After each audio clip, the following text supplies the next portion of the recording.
Hello प्यारे साथियों। उम्मीद करते हैं कि आप लोग बहुत अच्छे होंगे, आप लोग की पढ़ाई बहुत अच्छे चल रही होगी और आप लोग भी गजबे होंगे। आज हम लोग आप लोग का नए वीडियो में स्वागत करते हैं, जिस जो मुख्य रूप से कहा जाए तो 10th वाले कैंडिडेट के लिए है, क्योंकि मैं ये अपने अनुभव के आधार पर कुछ टिप्स तैयार किया हूँ जो 10th वालों के लिए है। अगर मतलब कोई 12th के कैंडिडेट होंगे वो भी देख सकते हैं, कोई इसमें बुरी बातें हैं नहीं। तो चलिए हम शुरुआत करते हैं बिना किसी देरी किए हुए अपने इस वीडियो को। तो पहला टिप, आज हम लोग कुछ 6 टिप्स लिखेंगे, मतलब की चर्चा करेंगे। इसमें थोड़ी सी मिस्टेक हो गई है कि यहाँ 7 लिखा गया जबकि यहाँ 6 होना चाहिए। आज हम लोग 6 टिप्स की चर्चा करेंगे, बहुत इंपॉर्टेंट टिप्स है और वो टिप्स ही ना ही एक एक अलग अलग चैप्टर है, वो सबको भी पढ़ना पड़ता है। तो पहला हमारा आता है पॉइंट, जिसका नाम है टाइम मैनेजमेंट। पता है 10th वाले कैंडिडेट के लिए या फिर जितने भी बोर्ड के कैंडिडेट हैं उनके लिए ये सबसे महत्वपूर्ण बात है कि टाइम मैनेजमेंट कैसे करें। तो ये भी एक पॉइंट है, इस पे शुरू से ही आपका कमांड होना चाहिए, जिसमें समय की कीमत को समझना है आपको और उसके बाद काम को टालने की आदत छोड़ना है। जैसे कोई भी काम आज कर लेंगे, कल कर लेंगे या फिर परसों कर लेंगे, तो कल परसों की जगह पर आज और अभी तुरंत कर लेना चाहिए। दूसरा हमारा पॉइंट है जिसका नाम है सेल्फ डिसिप्लिन। सेल्फ डिसिप्लिन, आत्म मतलब क्या कहते हैं उसको, अनुशासन। जैसे पहला पॉइंट इसमें हमको याद रखना कि हर दिन थोड़ा थोड़ा थोड़ा काम करने की आदत डालना है।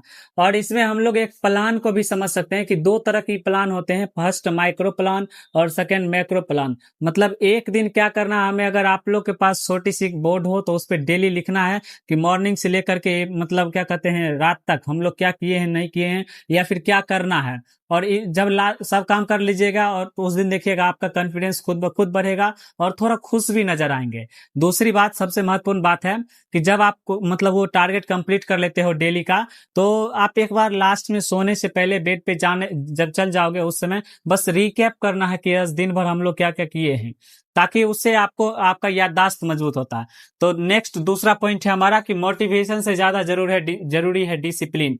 मोटिवेशन से ज्यादा जरूरी है डिसिप्लिन। डिसिप्लिन से अगर आप कोई भी काम करते हो तो उसमें जरूर जरूर सक्सेस होते हो आप।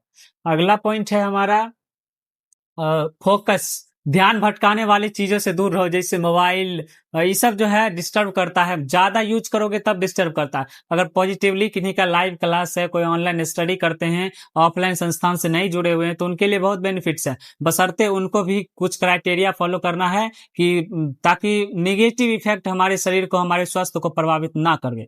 दूसरा है कि अपने लक्ष्य पर पूरा फोकस करें, एक टारगेट बनाए। अगर 10th के कैंडिडेट हैं तो होगा, हम लोग भी जब पढ़ाई करते थे तो हम लोग का भी कुछ टारगेट था कि हमको इतना लाना है, अपने भैया ज्यादा लाना है, किसी को टारगेट मानते थे उससे ज्यादा लाना है। आप लोग भी किसी को एक तो मतलब क्या कहते हैं टारगेट बनाइए कि उनसे ज्यादा मार्क्स लाना है, क्योंकि हम लोग 10th पढ़ते ही हैं कि ज्यादा नंबर लाए। कभी कोई नॉलेज की चर्चा नहीं करेगी, 10th में आप कितना मेहनत करते हो कभी कोई नहीं पूछेगा। जब रिजल्ट आएगी वही सब लोग पूछेंगे कि आपने मेहनत, आपका रिजल्ट डिसाइड करके ये देगा कि आपने कितना मेहनत किया है। ठीक, तो आपको बस एक लक्ष्य बनाना है कि कितना मार्क्स हमको लाना है, मोर देन कह सकते हैं हम लोग कम से कम ये तो कुछ बच्चे का होगा, कुछ का इनसे भी ज्यादा होगा, तो कोई कोई टॉपर बनने की मतलब तमन्ना करते होंगे। तो जिस तरह का भी टारगेट रहेगा उसी तरह से आप मेहनत कर पाओगे। तो भाई एक टारगेट फिक्स करना है। ठीक, अगला पॉइंट है हमारा कि बिल्डिंग हैबिट्स, अच्छी आदतें बनाना शुरू कर दो। मतलब अच्छी आदत को पालन करो, गुड मैनर जिसको बोलते हैं। जिसमें पहला है पढ़ाई, आपको दिन भर कुछ नहीं करना, बस कुछ काम ही करना है। जिसमें पहला है पढ़ाई, दूसरा है नींद और उसका बाद फिटनेस। यही हमारा रूटीन होना चाहिए। हमको सिर्फ पढ़ाई करना है, अच्छी नींद लेना है पर्याप्त, उसके बाद फिटनेस पे थोड़ा ध्यान देना है ताकि स्वास्थ्य सही रहे। अगर मानसिक रूप से आप बीमार पड़ जाओगे तो कभी नहीं पढ़ पाओगे, पढ़ाई भी डिस्टर्ब होगी। अगला पॉइंट है हमारा कॉन्फिडेंस। कॉन्फिडेंस, खुद पर भरोसा करना सीखो, खुद पर भरोसा करो। अच्छा, ये भरोसा वाली को हम थोड़ी परिभाषित कर देते हैं। एक सेल्फ मतलब कॉन्फिडेंस होता है, एक ओवर कॉन्फिडेंस होता है।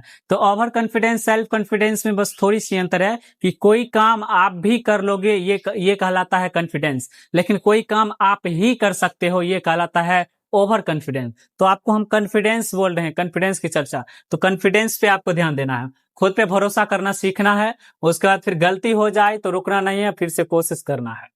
अगला है पॉइंट हमारा कि कम्युनिकेशन, माने बातचीत करने की हुनर। सिर्फ अच्छा बोलना ही नहीं, अच्छा सुनना भी सीखो। एक अच्छा श्रोता ही एक अच्छा वक्ता होता है, इसलिए बोलने से ज्यादा सुनने पर ध्यान देना है। बात साफ कहो, ध्यान से सुनो। अब बात जो है स्पष्ट रूप से रखिए किसी के समक्ष, और एकदम ध्यान से सुनना भी है, क्योंकि पता है अच्छी कम्युनिकेशन जो है रिश्ता को मजबूत भी करती है, अगर गलत कम्युनिकेशन होगी तो रिश्ता तोड़ भी देती है। इसी पे सीमेंट का एक मतलब क्या कहते हो कहानी याद आता है कि सीमेंट भी हमें एक चीज सिखाती है कि अगर कोई रिश्ता को जोड़ना है तो विनम्र होना पड़ता है, और किसी रिश्ता को जोड़े रखना है तो कठोर होना पड़ता है। जय हिंद, मिलते हैं नेक्स्ट वीडियो में।